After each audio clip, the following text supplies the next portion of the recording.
This week on the latest episode of The Big Show, it's Women's History Month, and we salute the magnificent 20th century Black women directors on the show. We'll profile each trailblazer and spotlight them and their stories.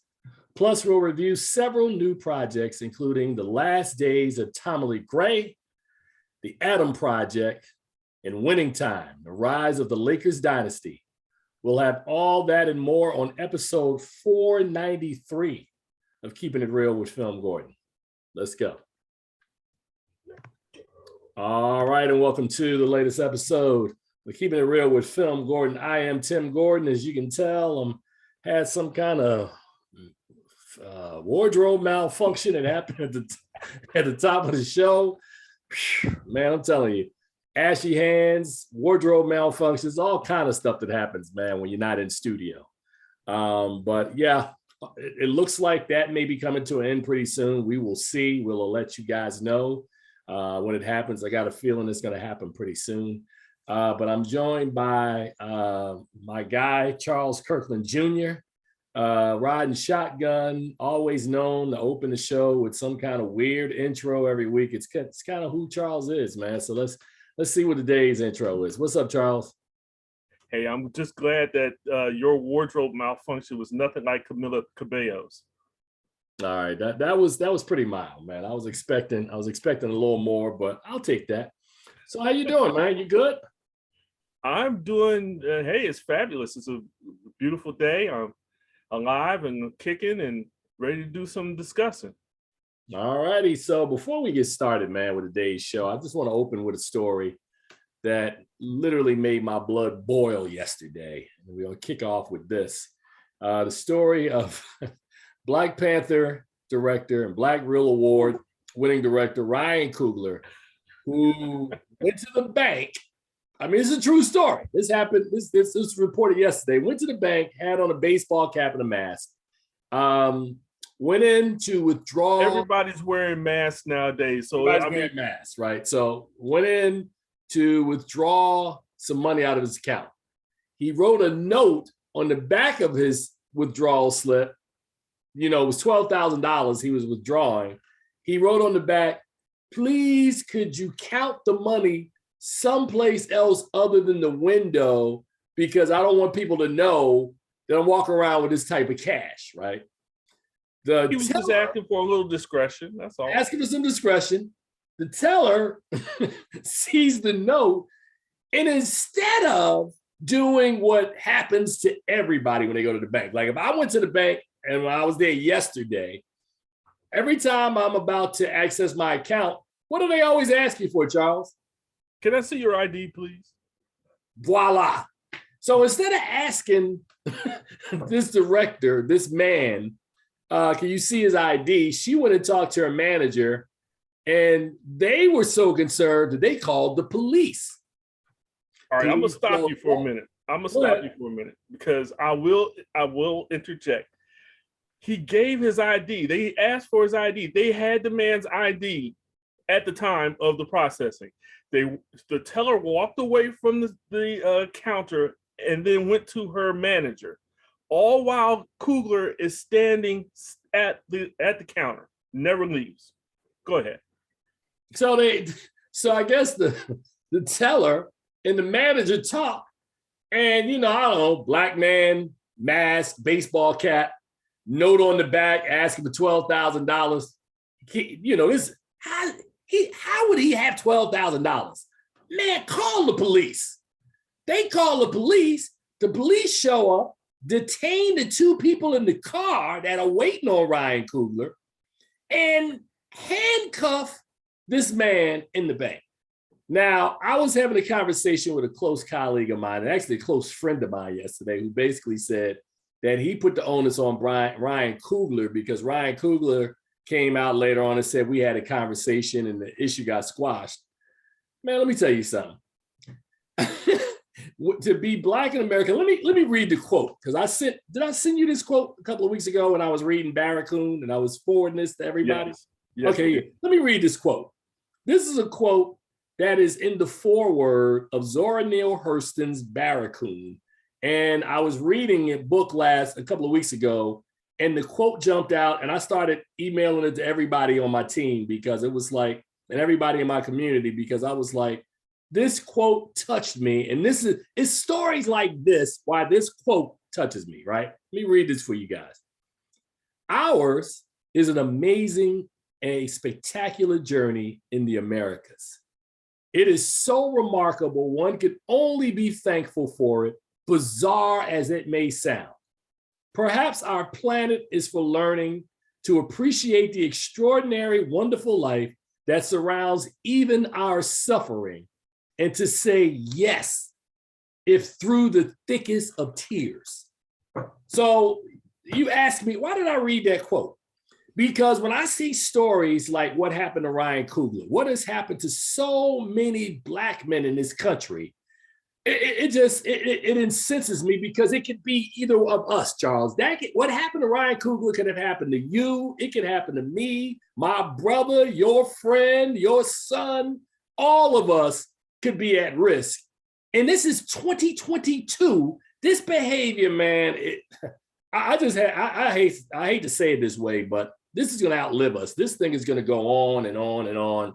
And I don't know what will happen that will make this type of behavior stop. But it was just utter nonsense yesterday. And as I started off, this made my blood boil. So Charles, do you have anything on this before we move to the lighter side of what we're doing? But I just thought for Ryan Coogler, I thought that was horrible. And it just isn't a Ryan Coogler thing. It's an all of us sort of a situation, all Black people sort of a situation. To me, it's ludicrous that this could happen. I mean, okay, I don't know. I mean, I've never been in a bank robbery. My mother used to work as a bank teller, so she has been robbed in a bank before. But wow, I've never known a bank robber to come into a bank, offer you his ID, asking for money, and stay at the counter while you go off and discuss whatever it is that you're discussing. I mean, if I were a bank robber, as soon as you left that counter, I would take off running, because you have the ability to call whomever if I am robbing a bank. If I am robbing a bank, I'm not going to give you my license with my deposit slip with my name on the deposit slip. There are so many things that are just abnormal about this. Now, I'm going to say, I'm not a man of much money, but I know whenever I go to my bank, the people of my bank know me when I come into my bank. So, but there have been times when I've had to go to another branch, but I expect the same courtesy to be extended to me in the branch that I'm in. If that person just happened to access the account of Ryan Coogler to see, I mean, as he gave the account numbers, I'm sure that person would have been like, oh, yeah, look, he's got blah, blah, blah. $12,000 is nothing compared to what is in this man's account. But I just can't imagine how this thing could have gone so wrong so quickly. It's just ridiculous. And can you imagine being the guy who gave Coogler a ride? You're just sitting in the car and the police come and detain you while you're sitting in the car. You're like, what is going on? None of this is funny, man. I'm not laughing because it's funny. I'm laughing out of sheer frustration, and it's just horrible, man. I mean, that story, I could not believe what I was reading, but I don't want to spend a lot of time on that because we got a lot of ground to cover today. But I just wanted to open with that today. So let me do a quick pivot, man. It's we're starting off. We're doing. I'm Tim. You would have called it preposterous if it was in the movie. If it was in the movie, we would have said it was preposterous. Look. I absolutely agree, man. So let's move on. I'm Tim Gordon. That's Charles Kirkland.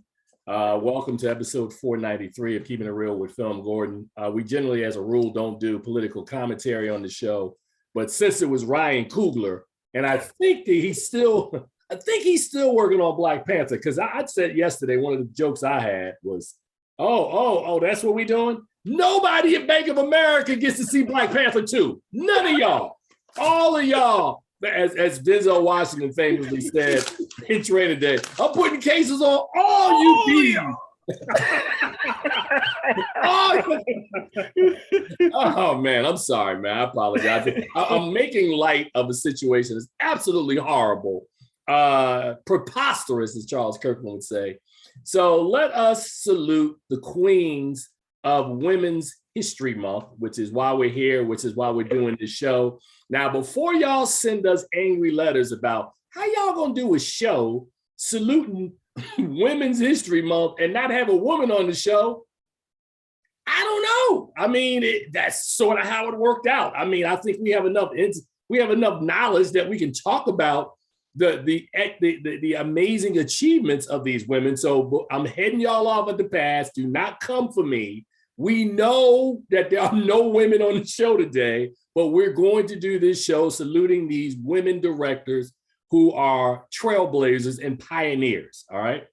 So as we get started, Charles, I want to start with our salute to Maria P. Williams. And for those who are at home who don't know who Maria P. Williams is, she was the first Black woman producer who produced the film back in 1923. And if you give me a second, I will tell you what that film is, because I did not have that in my notes.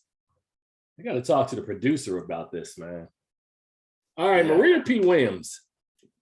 Her name was Maria Priscilla Thurston Williams. She's credited as the first Black woman producer. She created a silent crime drama called The Flames of Wrath back in 1923, almost 100 years ago, Charles, 99 years ago. A one-time school teacher, Williams had a history of activism, independence, and interest in the liberal arts, which led her first to newspapers, then to production, script writing, acting, and finally to her memoir with a 1916 book, My Work and Public Sentiment, in which she identified herself as a national organizer and speaker with the Good Citizens League, and stated that 10% of the proceeds would go to suppressing crime among African Americans. Now, I have nothing funny to say about that. I did have a comment, but I was going to let it go. But Maria P. Williams is acknowledged as the first Black woman to produce a film, as I said, 1923, The Flames of Wrath. So we kick off today with her. Charles, before we move on, we talk about, this is a year where we're looking at the Academy Awards, right? And, last year, what is the woman's name who won the Best Director Oscar, became the second woman to ever win an Oscar. She directed Nomadland last year. God, do I need to look that one up too? She also did the Eternals. She also did Eternals. Wait, hold on a second, because I want to. Chloe Zhao. Chloe Zhao. Thank you. So Chloe Zhao won Best Director last year. She was the second woman in the history of the Academy. I think they're going in the year 94 now. And there's only been two women that have won Best Director, right? This year, Jane Campion, who directed Power of the Dog, is the front runner to be not just the third woman to ever win, but she's also, it'll be the first time, if it happens, Charles, that a woman has won back-to-back at the Oscars, and that came in year 94.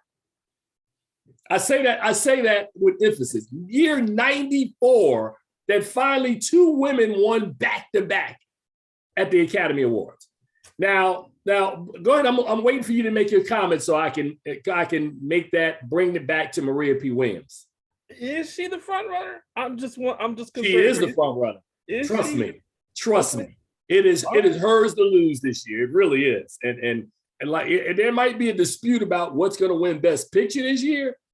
Jane Campion pretty much is the front runner, that unless something extraordinary happens, like a moment at BAFTA like 20 years ago when Russell Crowe melted down, or somebody that they need to take care of. Barring something strange, Jane Campion should win Best Director this year, barring something strange.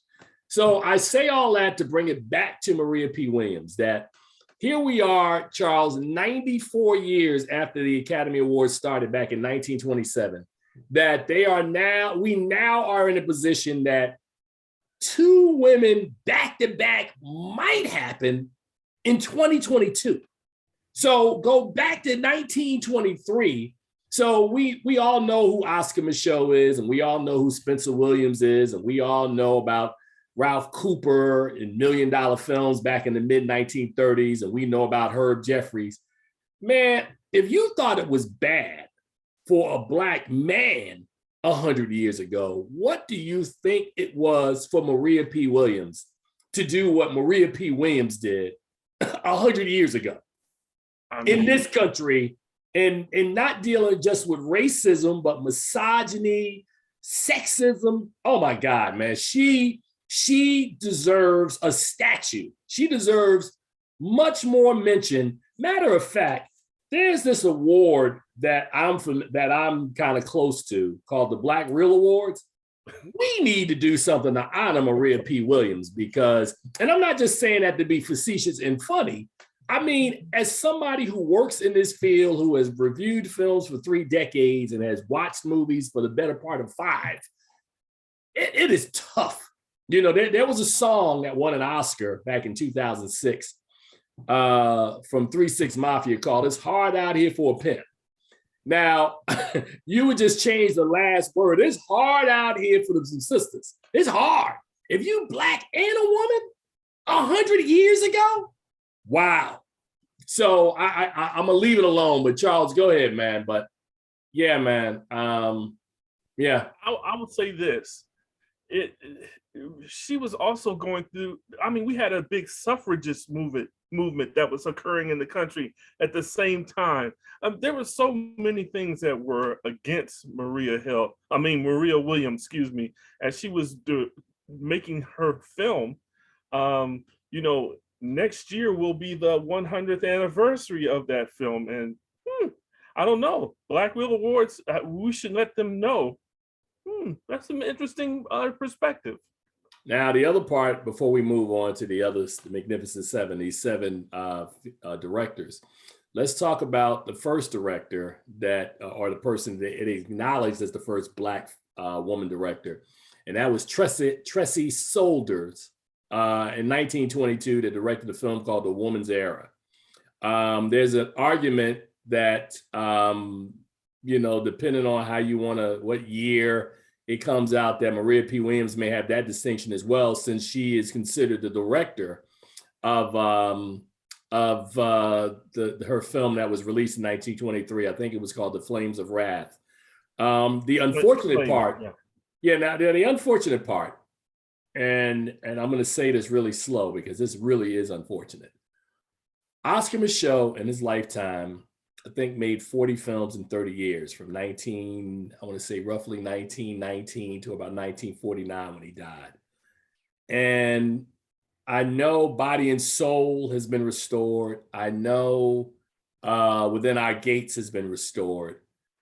I think, honestly, there only might be maybe 1 or 2 other films from all the films that Oscar Micheaux made in the first half of the 20th century. And all those movies are gone. I mean, we know it was Birthright and, you know, all these stories that Oscar Micheaux did, because, you know, the technology that was used at the time, these nitrate stock, those things would just kind of dissolve over time, right? And from time to time, you know, you hear these stories about people finding, you know, some film in a box, a shoebox someplace, and somebody goes, "Oh snap, this is a historic film," and, you know, they go and take it and get it restored. But there are so much of our history is lost. And I mean, you know, you talk about Maria P. Williams's film, you talk about Tressie Solders' film, you talk about the lion's share of Oscar Micheaux's work. It's just gone. And I think it's up to the griots, people like myself, the Charles Kirklands and others, to continue to tell these stories to people that, as James Samuel said in The Harder They Fall, these people existed. These are real things that occurred. And the fact that you live in an age that you never saw them doesn't take away from the fact that these people made films. These people told stories 100 years ago. So we salute you, Maria P. Williams. And as an ex-Marine, that's my salute to you. I realize as tough as it is today, and when I say tough today it's about, you got some technology, you got a little money, there's streaming services all over the place. You can make something, put it in a film festival, you can get an award for it, and somebody may give you a platform to display your work. 100 years ago, that did not exist. if you didn't have the money, first of all, or the crew, or the star, or even the distribution, how would you even make and more importantly, the money? How do you even tell a story like that? So, Charles, I'm going to give you, if you have a comment, and then this is going to transition into the 7 individuals that we're going to talk about, because this, Tressie Saunders, Maria P. Williams, these are the shoulders that these women are standing on. And we're making this very, very woman-centric today. It's not about Oscar Micheaux. It's not about Sidney Poitier. It's not about Paul Robeson. It's about this crew of women who actually broke barriers at a time when it was doubly tough being, women and being Black during the Jim Crow era in the early part of the 20th century, man. I can only imagine what Samuel Ellison was thinking when Maria P. Williams says to him, "I want to make a film out of your story." I'm sure that he must have said, "Women don't do that. You can't do that. Women don't do that. And a Black woman too? No, what are you talking about? You're crazy." But that's what she probably had to face a million times when she was trying to get this movie made back in 1923. So I give you the same salute. Great job. And thank you for being the first. All right. So now you guys know who Maria P. Williams is. And let's talk about the next pioneer, a woman by the name of Madeline Anderson. Now, the same year that Maria P. Williams directed that film, this was the year that Madeline Anderson was born in 1923. She was a filmmaker, television, documentary producer, film director, editor, and screenwriter. Wow. She's best known for her films Integration Report 1 back in 1960 and I Am Somebody from 1970, the latter which garnered national and international acclaim. In 2015, the National Museum of African American History and Culture officially recognized Integration Report 1 as the first documentary film to be directed by an African American woman. Anderson also became the first African American woman, to executive produce a nationally aired television series, 1977's PBS educational series, Infinity Factory. She was inducted into the Black Filmmakers Hall of Fame in 1993 alongside actress Rosalind Cash. That, ladies and gentlemen, is Madeline Anderson. Now, I'm going to also tell you the important part about this is they have no death date for Madeline Anderson, who was born in 1923. So if this is true, and I don't know it to be true, she's still alive. She would be 99 now. So Madeline Anderson, if anybody knows, you can always email us or send us a note, because wow. It bothers me, Charles, that when it takes us doing shows like this to really understand and appreciate the history of so many people that I think are forgotten, and these achievements are forgotten. Madeline Anderson, Charles, 60 years ago, directed her first film, Integration Report 1. That is now the first documentary directed by an African American woman. So we talked a couple of minutes ago about the challenges and difficulties. I'll use that word. So you think about, it's funny because I have this conversation not just with you, but I have it with people close to me. Right now, I've been over the last week or two, watching and studying the history of television, right? and thinking about, back in 1940 when television first came to the United States, that there were literally 3 stations in all the US, right? I'm not talking about 3 networks. There were 3 television stations that were in the country. And within 20 years, I think by 1960, like 9 out of every 10 houses had a television in it. So this boom of television happened over the course of 2 decades, right? So while that's happening, think about the world that Madeline Anderson was born into 99 years ago from now, right? We start the show telling the Ryan Coogler story, right? And about how racism and how all this stuff happens. Think about 100 years ago when Jim Crow, we're about, if it's the 1920s, Reconstruction is the 1870s, we're probably 50 years out of Reconstruction, deep into the Jim Crow era in the early 1920s when Madeline Anderson is born. We are coming out of it. Civil rights is sort of not there yet. It's, when she directs this documentary, it's 6 years after Brown versus Board of Education. It's 5 years after a young Reverend Dr. Martin Luther King has led the Montgomery bus boycott. It is 4 years before the Civil Rights Bill will be passed into law, and 3 years before the March on Washington. And that's when Madeline Anderson drops Integration Report 1.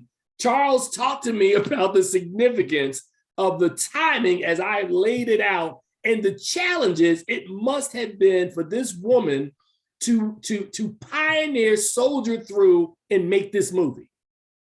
I've never seen Integration Report.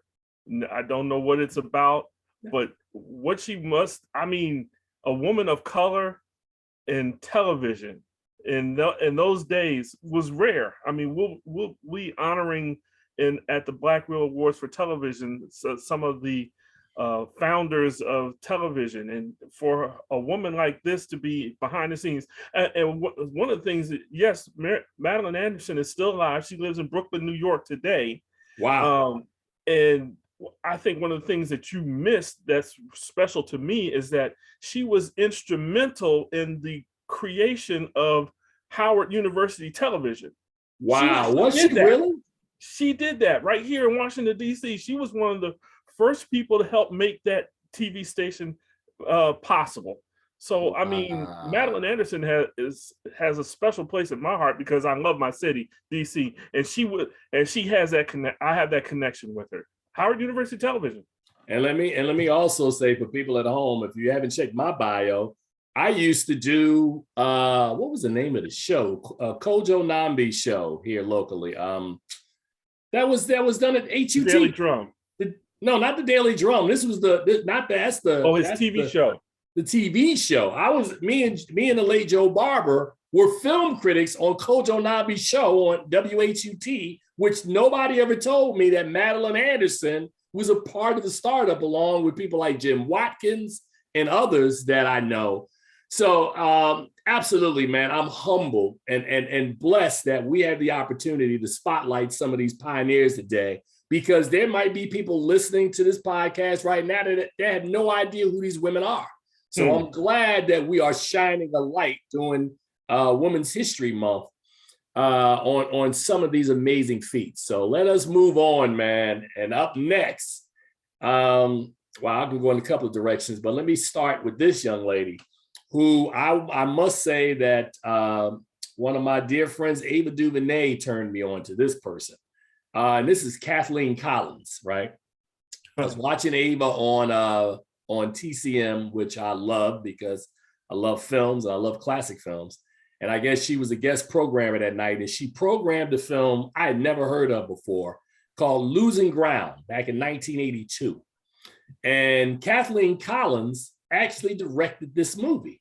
And Losing Ground, if you're at home and you want to see this movie, I'm not sure where you can catch it. Losing Ground tells a story of a young woman. Actually, why am I reading this? I watched the movie. I know what it's about. A young woman who's a professor married to a guy who's a dancer. He's an artist, right? And their marriage is sort of kind of uneven, Charles. You know, she wants to go out. She wants to stay to her academic pursuits. He's trying to drag her to the country during her spring break. And when she goes to the country during her spring break, she meets a guy who is an older man, kind of debonair. And I'm going to leave it right there. But there's this conflict between, you know, her opening up with this older gentleman and then what she's dealing with her husband. And Losing Ground is really, really good.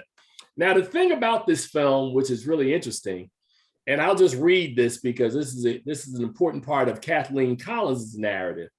Let's see. She was a poet, playwright, writer, filmmaker, director, civil rights activist, and educator from my home in Jersey City, New Jersey. She had 2 narrative features, The Cruz Brothers and Miss Malloy from 1980, which I've never seen, and Losing Ground, which furthered the range of Black women's films. Although Losing Ground was denied large-scale exhibition, it was among the first films created by a Black woman deliberately designed to tell a story intended for popular consumption and with a feature-length narrative structure. Collins thus paved the way for another pioneer that we're going to talk about a little later on, Julie Dash's Daughters of the Dust.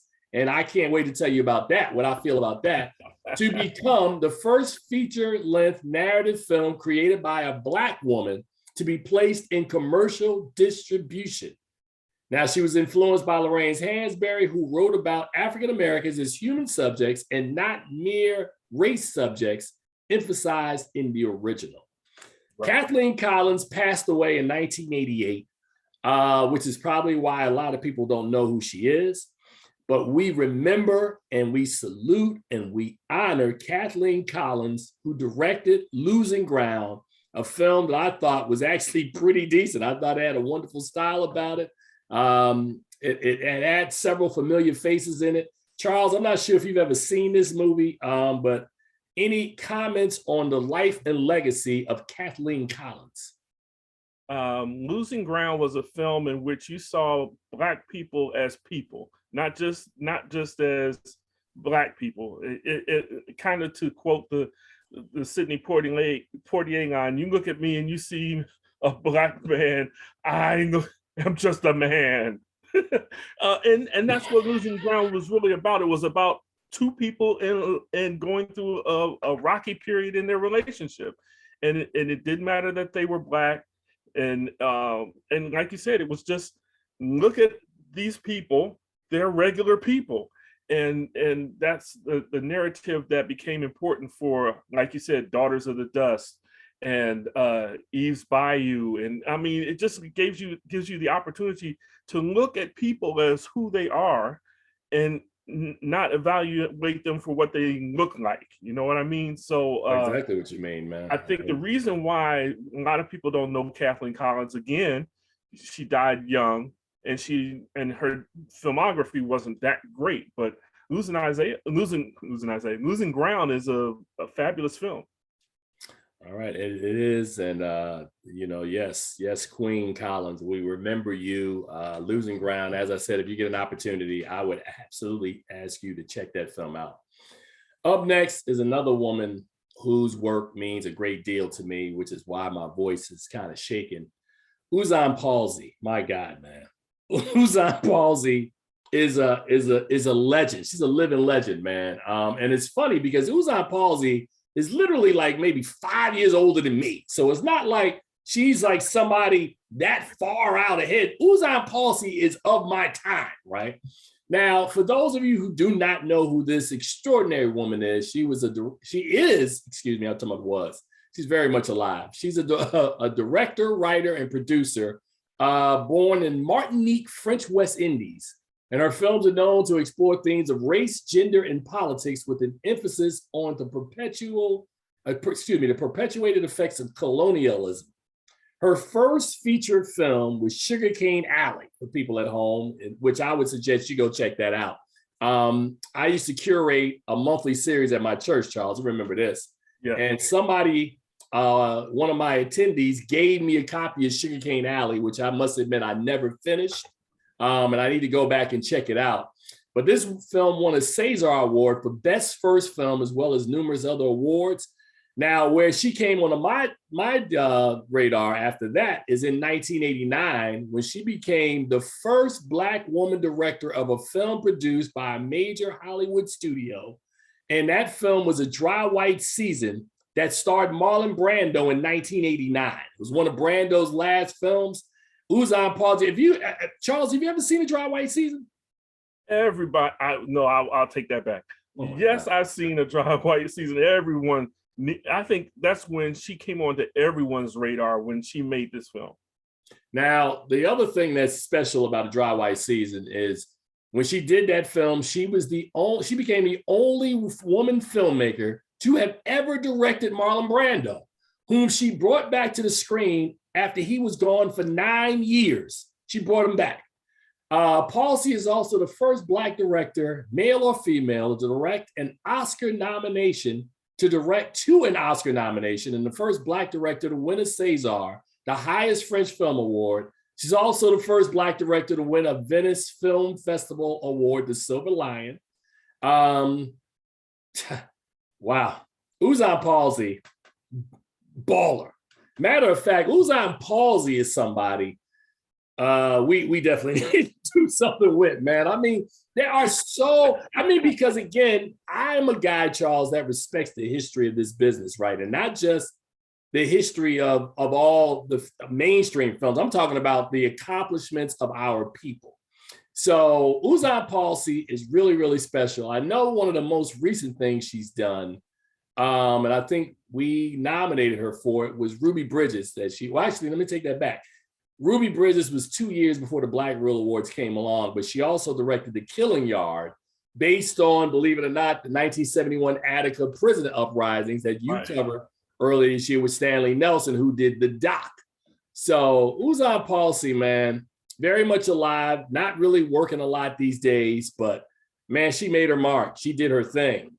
So we salute Luzon Palsy and hope to, it would be a dream one day if we could ever have her on the show and find out what she's up to these days, because I know she's history in the making. And then Charles moves on to a woman, and I'm going to tell the story again. I know I've told it before. Julie Ethel Dash, born in 1952. I was just telling somebody today, I've watched a lot of films in my time, a lot. Like over 10, 15,000 films. And I can tell you that of the 3 most beautiful films I've ever seen, Julie Dash directed one of them in 1991 called Daughters of the Dust. Daughters of the Dust is a story of a family that is living in the islands, living like off, I forget what it was called. Hold on a second. I'm not gonna mess this up because I know it because I've seen it so many times. 3 generations of Gullah women, the Bazant family, who are about to migrate off the coast and come into America, like come into the mainstream, go up north. And like the inner conflict of some people who want to stay, led by their matriarch, Nana Bazant, who is not leaving. And man, Julie Dash, if you've never seen Daughters of the Dust, it is beautiful to watch. It's a great story, but the way she shot it and structured it, it is absolutely gorgeous. And I remember in 1991, my young mind, Charles, 30 years earlier, I don't really know a lot about film. I'm still learning. And I remember going to a premiere and Julie Dash was there, right? So at the end of the film, thunderous applause. People, woo! And I'm in the back screaming, I didn't get it!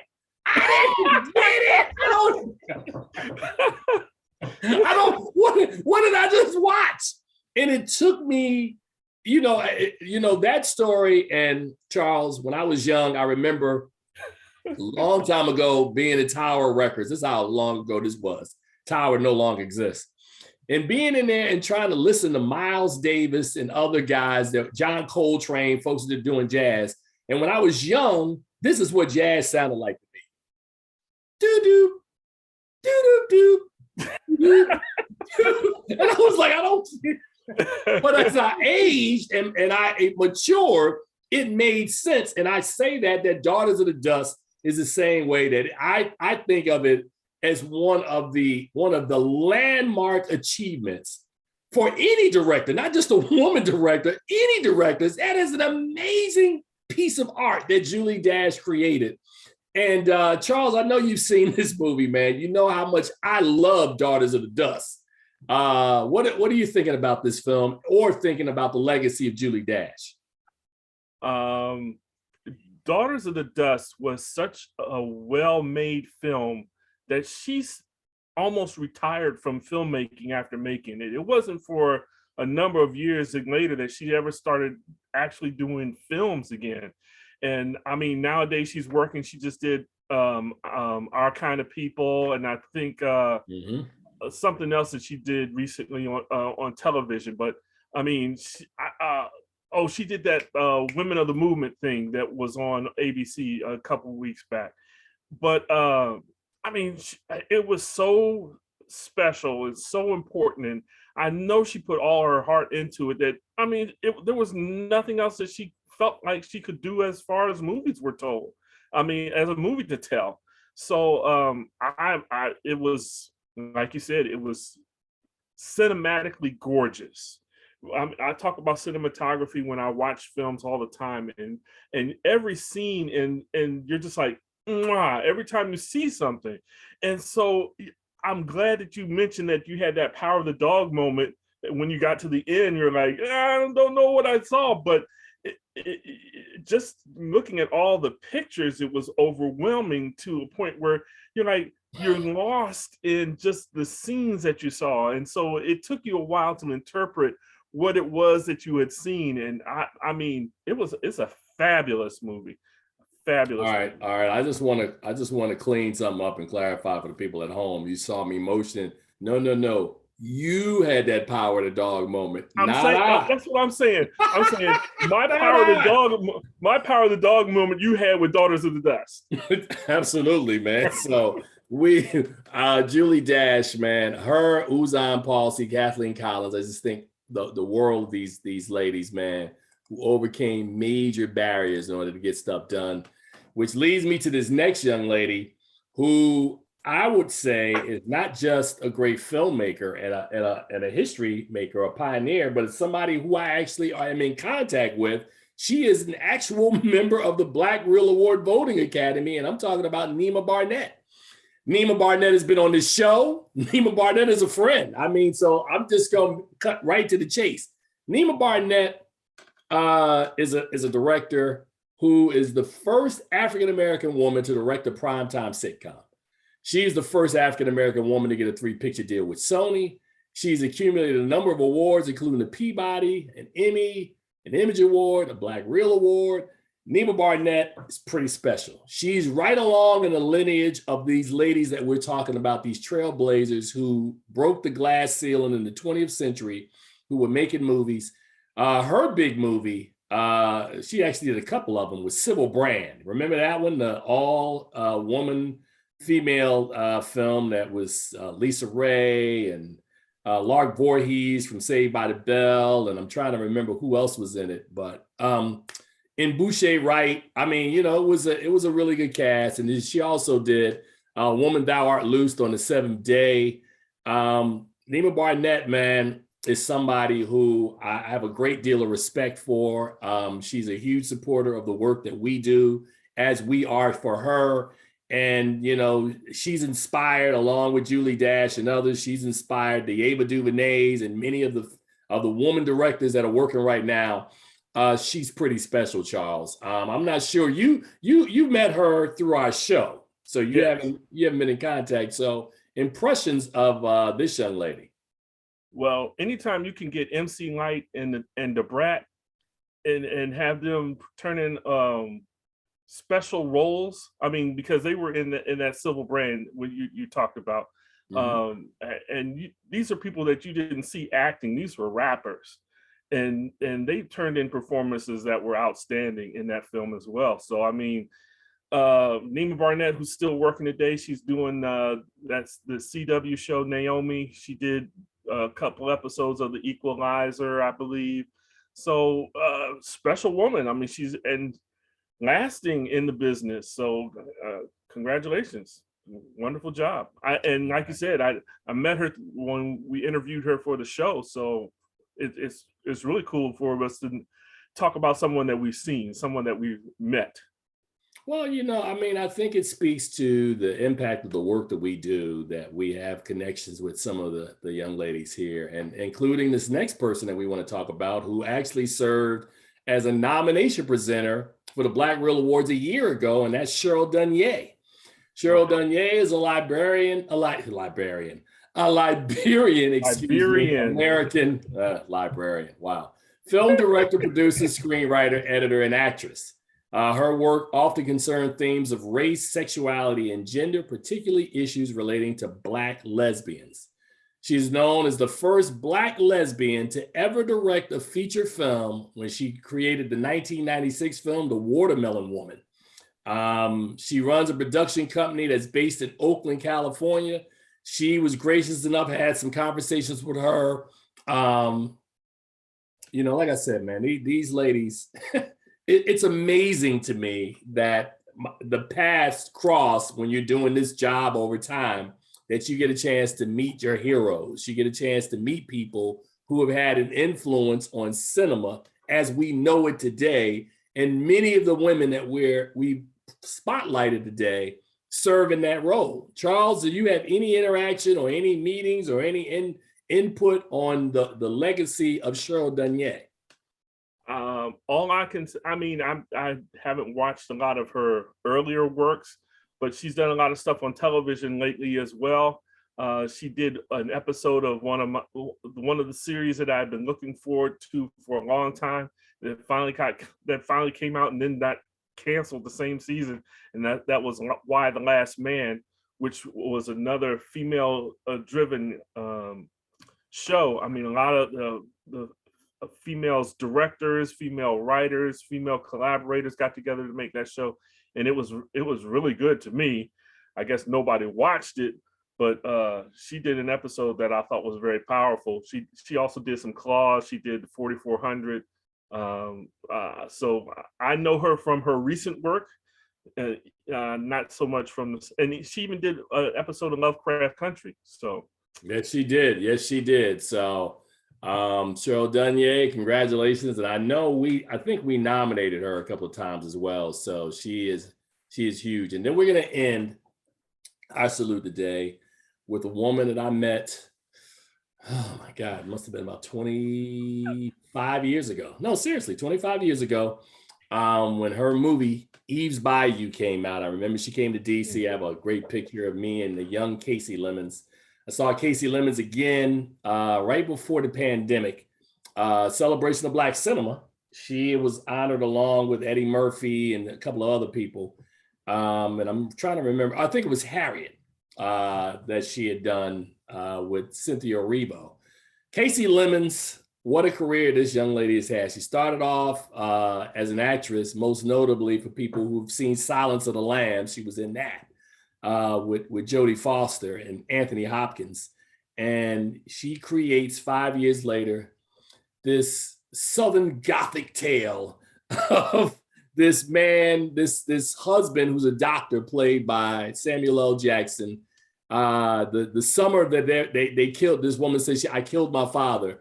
As a young Journey Smollett, a young Megan Good, the beautiful Lynn Whitfield, the amazingly extraordinary Debbie Morgan, and Diane Carroll in a small role in this film as well. Eve's Bayou. Oh, and Roger Denver Smith. I don't want to leave out any of the principal players.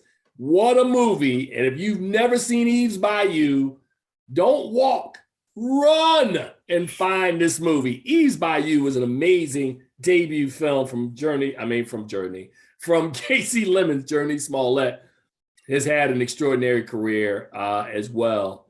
But Charles, any comment on Eve's Bayou, another film that I love a lot? You love so much. I remember you showed it one time at your Uptown Saturday Night. Uptown Saturday Night at your church. which I attended, and I brought my children for all of us to see how powerful that movie was. So great movie. And again, another person you talked about, Harriet, that she just did a couple of years back. She's still working. Wonderful lady. I mean, I've met her. I've got an opportunity to talk with her about her work, and hey, what can I say? More power to her. I love everything that not everything. I'll take that back. I love a lot of stuff. Hey man, art is subjective. You don't have to love everything, man. All right, so I'll tell you what we're gonna do, Charles. We've got about, I don't know, 7-8 minutes left, which means that we don't really have enough time to really delve into movies. But we're not gonna leave you hanging, because we're gonna create, Charles, wait for it, a bonus episode where we're gonna cover movies. Huh? Look, you was waiting for that bonus thing to come out, weren't you? So let me just end with this, man, because we got, like I said, we got about 7 minutes, man. So we talked about the legacies of several ladies today. We started off with the first Black woman, because we try to frown on female. We don't want to use female and male. That's not good, Charles. But the first woman producer was Maria P. Williams. Stop staying off in the space when I said we don't use female. Stop it. And then we saluted Julie Dash, Luzon Palsy, Nema Barnett, Kathleen Collins, Casey Lemons, Madeline Anderson, and Cheryl Dunye. Now, you say, why did I read that again? 2 reasons. One, you want to read it for people who come in late that may have missed it, so they'll go back and check it out again. Number 2, we read that list of people to go on and talk about the people they influenced, the modern women directors of today. So you think about Gina Prince Bythewood. You think about Ava DuVernay. You think about Ama Asante. You think about people like, what's her name from The Chi? What is her name? You never watched The Chi? Nope. Master of None. Okay, you're killing me right now, man. How are you on this show with me? You got to watch some stuff, man. How do you? I can't spend all my time watching stuff on pay-per-view channels like Showtime. I don't own Showtime. Unless Showtime gonna send me something, I'm not watching it. Excuse me at home. You're talking about Issa Rae? Lena Waithe. Issa Rae. The young lady that did Pariah. Dee Rees. I mean, there are so many women are out there now who you can directly attribute to them now the inspiration of all the women that came before them. Trying to think, there's somebody else that's out there, because a couple of the sisters now that are out there. Mary Yama Diallo. I'm not sure if I'm pronouncing her name correctly. I always mess it up. Mariama, yes. Yeah, so there are so many women that are out now that are leaving their mark, that are making amazing films that are out there right now. And it could be attributed largely to the influence of the 7 ladies and 1 producer. I call it the 7+1, and Maria P. Williams, the producer, who came along directing documentaries early in the mid part of the 20th century, directing feature films in the early part of the 20th century, folks in the latter half of the century who left their mark, directing Oscar winners or directing legends. I mean, you say what you want to about Luzon Palsy, but the fact that Marlon Brando, who is largely acknowledged, and this is not just me, I mean, I believe it, but because I've seen a lot of his films, Marlon Brando is probably considered the greatest actor that has ever lived.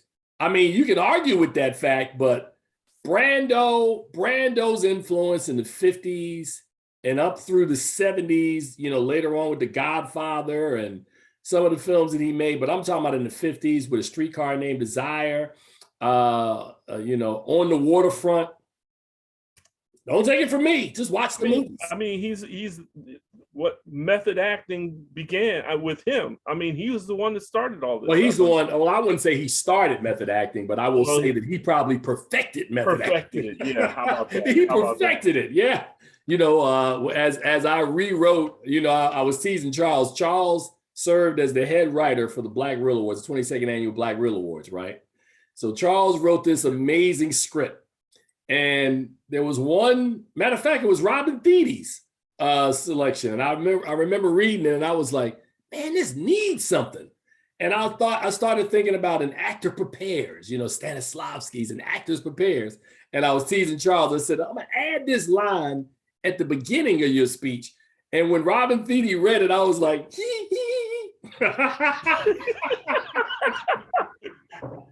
Good. You had that one moment. You had that one moment.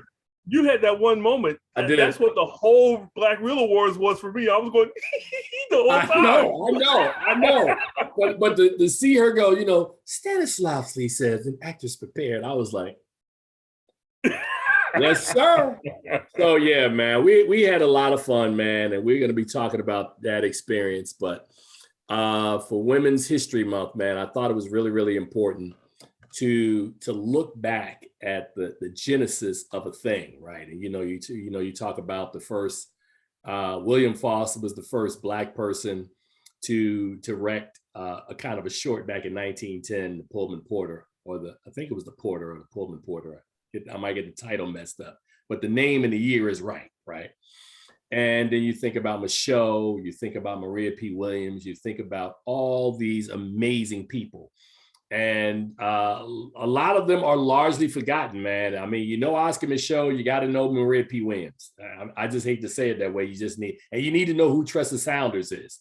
You need to know who these people are. And I'm glad that we came along today and we shined a light.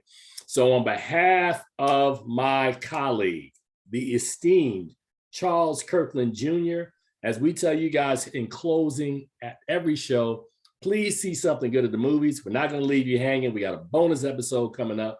So stay tuned for that. And we will see you guys on the other side. Charles, until the next time, you take care, bro.